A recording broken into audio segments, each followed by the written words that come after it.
20,000 పేజీలు ఇది మొత్తం 74 బుక్కులు ఇక వెనకాల ఉన్నాయి అది చూపించడానికి ఈ బుక్కుల్లో పంపించారు ఢిల్లీ నుంచి తెప్పించాను నేను ఢిల్లీ నుంచి తెప్పించడానికి పోస్టల్లో 20,000 దాకా అయింది ఇవన్నీ ఏంటంటే బుక్కుల రూపంలో ఎందుకంటే సుప్రీంకోర్టులో ఉన్న దీని ప్రకారం ఆన్లైన్ ఇవ్వడానికి ఇంతకు మించి ఇవ్వకూడదని ఏదో లిమిట్ ఉందిట అందుకని ఇవన్నీ వాళ్ళు పెన్ డ్రైవ్లో డౌన్లోడ్ చేసి ఆ పెన్ డ్రైవ్లో డౌన్లోడ్ చేసినవి ఇన్ని బుక్కులు వచ్చాయి ఇవన్నీ కూడా సుప్రీంకోర్టులో సబ్మిట్ చేయడం జరిగింది నేనేమడిగానంటే కోర్టు వారు నిన్న ఆ పెన్ డ్రైవ్ ఇప్పించండి ఏ పెన్ డ్రైవ్లోంచి అయితే డౌన్లోడ్ చేశారో పెన్ డ్రైవ్ ఎందుకంటే నా దగ్గరికి కంప్లైంట్లు వస్తున్నాయి ఎవరో వచ్చి ఏమంటే మాది ఒక 15,000 డిపాజిట్ వేసామండి ఆ డిపాజిట్ అప్పుడు ఇచ్చేశారు మాకు మా దగ్గర ఏ ఆధారాలు లేవు డిపాజిట్ ఇచ్చేయడం వెనక్కి ఇచ్చేశారు వాళ్ళకి బాండ్ ఏమో తీసేసుకున్నారు కానీ మాకు ఇంట్రెస్ట్ మాత్రం మేము కట్టిన డబ్బే ఇచ్చారు కానీ మాకు ఇంట్రెస్ట్ ఇవ్వలేదు మీకు తెలుస్తుందా ఎంత ఇచ్చారో ఏంటో అంటే మనం చూడాలి ఇందులో ఏంటో నీ పేరుని ఇవన్నీ ఎతకాలంటే ఎంతమంది కూర్చోవాలి ఎందుకంటే ఇవి ఆర్డర్లో కూడా లేవు ఒక్కో చోట వాళ్ళ పెన్ డ్రైవ్లో అలా ఉందో అలా పెట్టేసినట్టున్నారు ఒకటి 2008లో ఈ 2 ఉంటాయి దాని తర్వాత 2012లో ఉంటాయి 2016లో ఉంటాయి రకరకాలుగా ఉన్నాయి ఇవన్నీ ఆ పేరుని బట్టి కానీ ఆ డేట్ని బట్టి కానీ వెతకడం కొంచెం కష్టం అవుతుంది అందుకని పెన్ డ్రైవ్ రూపంగా ఇస్తే ఇప్పుడు ఈజీ కదా మనం కంప్యూటర్లో పెట్టుకుని ఆ పేరు టైప్ కొట్టామనుకో ఆ పేరుతోటి ఎంతమంది ఉన్నారో వస్తుంది అందులో ఇదేదో తెలుసుకోవచ్చు ఇది ఏంటంటే ఇది సుప్రీంకోర్టు వారు డైరెక్ట్గా ఇచ్చినటువంటి ఆదేశం అందరూ డిపాజిటర్స్కి డబ్బులు అందాయా లేదా అది చూడవలసిన బాధ్యత కూడా హైకోర్టుకి అప్పచెప్పారు అవసరమైతే హైకోర్టులో ఒక స్పెషల్గా ఒక జ్యుడిషియల్ ఆఫీసర్ని నియమించండి అన్ని ప్రధాన పత్రికల్లోనూ అడ్వర్టైజ్మెంట్ ఇవ్వండి ఇచ్చి దాన్ని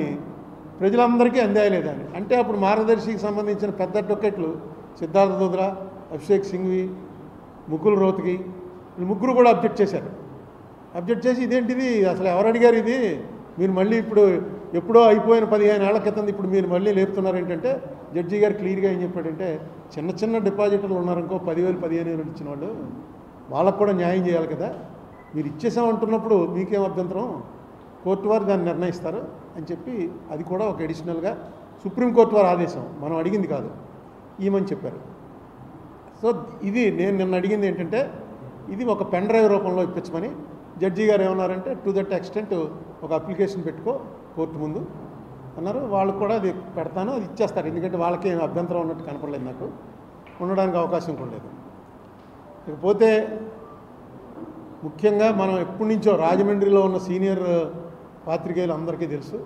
2006 నవంబర్ 6 నాడు నేను ఏదైతే కంప్లైంట్ పట్టుకెళ్ళి చిదంబరం గారు ఫైనాన్స్ మినిస్టర్కి ఇచ్చి ప్రెస్ మీట్ పెట్టి చెప్పానో యాజ్ ఇట్ ఈజ్గా ఏం చెప్పానో అదే రిజర్వ్ బ్యాంక్ వాళ్ళు వేసినటువంటి ఎఫిడేవిట్లో ఇంకా వాళ్ళు రూల్స్ కోట్ చేస్తూ వేశారు రిజర్వ్ బ్యాంక్ ఎఫిడేవిట్ మీరు చూసే ఉంటారు అంత చాలా పేపర్లో వచ్చింది దాని ప్రకారం క్లారిటీగా 45S అన్నది ప్రొహిబిటింగ్ హెచ్యుఎఫ్స్ ఫ్రమ్ కలెక్టింగ్ డిపాజిట్స్ ఇంకొకటి కూడా ఏం రాశారంటే 2 సంవత్సరాల జైలు శిక్ష డబల్ ద అమౌంట్ కలెక్టెడ్ ఏ కారణాల వలన ఇందులో ఏమైనా సంశయం వస్తే 1 సంవత్సరం జైలు శిక్షణ వేయాలి అని ఏదో కేసు ఏదో కోట్ చేశారు అయితే ఇప్పుడు ఈ జైలు శిక్షలు వీటి గురించి నేను ఎప్పుడూ ఇన్సిస్ట్ చేయలేదు పెద్ద అది కోర్టు వారు డిసైడ్ చేస్తారు ఇప్పుడు 2 ప్రభుత్వాలు రేవంత్ రెడ్డి గారు చంద్రబాబు నాయుడు గారి ప్రభుత్వం 2 ప్రభుత్వాలు ఇప్పటిదాకా స్పందించాల విచారణ ప్రారంభమై అప్పుడే నెలన్నర దాటిపోయింది నిన్న క్లియర్గా జడ్జి గారు అడిగారు ఆంధ్ర తెలంగాణ మీరిద్దరికీ 2 వారాలు టైం ఇస్తున్నాను మీరు కూడా మీ ఎఫిడేవిట్ వేసి రండి అని చెప్పి క్లియర్గా చెప్పారు నేను వారిని కోరేది ఏంటంటే మీకు రామోజీరావు గారు సన్నిహితులు అయి ఉండొచ్చు ఉంటాయి అప్లికేషన్లు అందరం మనుషులమే మనం అప్లికేషన్లు ఉంటాయి కానీ యాజ్ చీఫ్ మినిస్టర్ లెవెల్లో ఉండి రిజర్వ్ బ్యాంక్ వాళ్ళు ఇది రూల్ పొజిషన్ అని చెప్పిన తర్వాత నేను మిమ్మల్ని కోరేది ఏంటంటే మీరు ఏది రూల్ ఉందో అదే రూలు అక్కడ చెప్పండి లేదు మీకు ఏదైనా అవకాశం ఉండి ఈ రూల్ ఉన్నప్పటికీ కూడా రామోజీరావు గారు చేయొచ్చు రామోజీరావు గారికి మాత్రం తప్పు పట్టలేం మేము అని మీకు అనిపిస్తే అదేనా ఎఫిడేవిట్ రూపంలో వేయండి మీరు డిలే చేయటం వల్ల ఈ కేసు డిలే అవుతూ వస్తుంది ఇన్నేళ్లకి 2006 అంటే ఎంత అయింది 18 ఏళ్ళు అయింది 18 ఏళ్ల తర్వాత దీనికి కనీసం నేను అన్నమాట రైటు అని ఒక మాట వచ్చింది. నాకు పెద్ద రిలీఫ్ ఏంటంటే ఆ రోజు నేను చెప్పింది రైటు. నా మీద ఎన్ని ట్రోలింగ్లు జరిగాయో, ఎంతమంది ఏ పార్టీ వాళ్ళు నన్ను వదిలిపెట్టలే, ఇంక్లూడింగ్ కాంగ్రెస్లో నేను ఉన్నప్పుడు కాంగ్రెస్ పార్టీ వాళ్ళు కూడా అందరూ కూడా నన్ను రాజశేఖర రెడ్డి పిలిచి నన్ను పెట్టమన్నాడని, రాజశేఖర రెడ్డి చెప్పినట్టే నేను చేస్తున్నానని అనేక రకాల ఆరోపణలు చేశారు. అది నిజం కాదని నేను కూడా చెప్పాను. కానీ నా లెవెల్ చాలా తక్కువ, నా ప్రత్యర్థులు నా మీద విమర్శలు చేసిన వాళ్ళ లెవెల్స్ చాలా ఎక్కువ. అంచేత ఎందుకు చేస్తున్నాడో వీడికి ఏదో ఎజెండా ఉంటుందనుకున్నారు. నాకు ఏ ఎజెండా లేదు.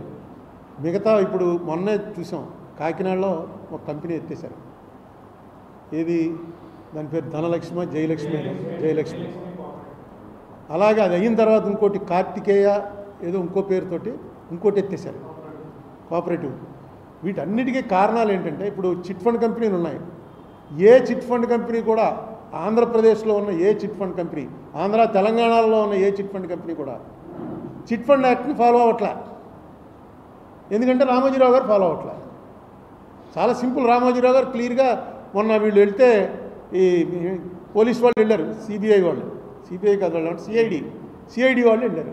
వెళ్తే క్లియర్ చెప్పేశారు ఆ చట్టం మంచిది కాదండి, it's a bad law, we're not applying it. ఇంకేంటి, ఇంక గవర్నమెంట్లు ఎందుకు, లాలు ఎందుకు? If it is a bad law I should have challenge it in the court. మీ మనుషులు ఉన్నప్పుడు, చంద్రబాబు నాయుడు గారు వాళ్ళు ఉన్నప్పుడు కొట్టేమయ్యా ఈ లా తప్పు అని చెప్పి అసెంబ్లీలో తీర్మానం చేయించవలసింది. చాలా సింపుల్గా మేము లేనన్నా we're not following that law, we're following only company law. Chit fund act మేము ఫాలో అవ్వం. ఇవన్నీ నా దగ్గర ఉన్నాయి. ఎప్పటికప్పుడు నేను రైట్ టు ఇన్ఫర్మేషన్ కింద అక్కడ లోపల జరిగింది ఎంటైర్ రికార్డింగ్తో సహా, వీడియో రికార్డింగ్తో సహా మొత్తం అన్ని రైట్ టు ఇన్ఫర్మేషన్ కింద నేను తెప్పించుకున్నాను. ఎందుకు నాకేంటి అవసరం అంటే, నా మీద వాళ్ళు వేశారు కేసు, మార్గదర్శి చిట్ ఫండ్స్ వాళ్ళు నా మీద ఒక కేసు వేశారు, 50 లక్షల రూపాయలు డ్యామేజెస్ కట్టమని. అది ఇంకా పెండింగ్, తెలంగాణ కోర్టులో ఇంకా పెండింగ్ ఉంది. దాంట్లో నాకు కావాలంటే నేను చెప్పింది నేను అనలేదంటే రామోజీరావు గారిని ఏం అనలేదు అని అనడానికి లేదు. ఎందుకంటే అన్ని వీడియోలు ఉన్నాయి, నేను అన్నమాట నిజం. ఎందుకన్నాను, ఈ చిట్ ఫండ్ కంపెనీ ఫాలో అవ్వట్లేదని. ఈవేళ చిట్ ఫండ్ కంపెనీ ఫాలో అవ్వట్లేదని వాళ్ళే ఒప్పుకున్నారు. ఈ కేసు ఒక నిర్ణయం అయితే, మార్గదర్శి చిట్స్ కేసు కూడా ఈ కేసులాగే ఒక కొలిక్కి వస్తే నేను ఆ కేసులోంచి బయటపడగలను. అందుకని నాకు తప్పదు. మనకి ఇంకే పానే మనకి ఎందుకు అనుకున్నా, ముసలాళ్ళు అయిపోయాం మనం వదిలేద్దాం అనుకున్నా, ఇది మాత్రం నాకు తప్పదు. ఎందుకంటే ఐఎమ్ లైబుల్ దేర్. వాళ్ళు వేసినటువంటి డ్యామేజెస్లో నేను అక్కడ వెళ్ళి దాన్ని ఆర్గ్యూ చేసుకుంటాను, ఇంకా అది మొదలెడతాను. దానికి కావాల్సినటువంటి చిట్ ఫండ్ దాని మీద జగన్మోహన్ రెడ్డి గవర్నమెంట్ పెట్టిన కేసు అంతా ఉంది. అయితే ఇప్పుడు గవర్నమెంట్ మారింది కాబట్టి దాన్ని స్లోగా బయటపడేయడానికి